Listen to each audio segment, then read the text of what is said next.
अस्सलामुअलैकुम नाज़रीन, JN news HD के साथ मैं हूं नाइला भट्टी। नजर डालते हैं आज की अहम खबरों पर। खबर शामिल करते हैं बहावल नगर से। ब्यूरो चीफ मोहम्मद सरवर चौहान की रिपोर्ट के मुताबिक बहावल नगर खवातीन पर ओबाशों का तशद्दुद।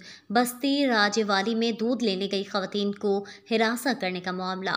ओबाश बाप बेटे ने साथियों के हमरा छेड़छाड़ से मना करने पर खातून तशद्दुद पर किया गया। शोर शराबा सुनकर खातून की वालदा और दीगर खवातीन ने छुड़ाने की कोशिश की।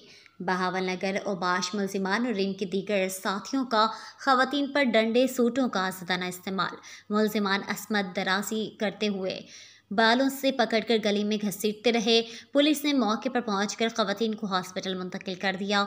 मुलजिम पार्टी ने झूठा मुकदमा दर्ज करवाने के लिए टाउट माफिया से रब्ता कर लिए।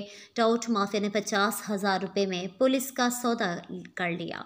Video viral. पुलिस की जानिब से मौक़िफ़ इख्तियार किया गया कि मेडिकल रिपोर्ट आने के बाद मुकदमा दर्ज करके कार्रवाई की जाएगी। मुलजिमान दंदनाते फिरते हैं और कानूनी कार्रवाई करने पर धमकियां लगा रहे हैं। हमें अपनी जान का भी खतरा है। पुलिस मुकदमा दर्ज करके मुलजिमान को गिरफ्तार करे। मुतासर खानदान का DPO फैसल गुलजार और IG पंजाब से नोटिस का मुतालबा।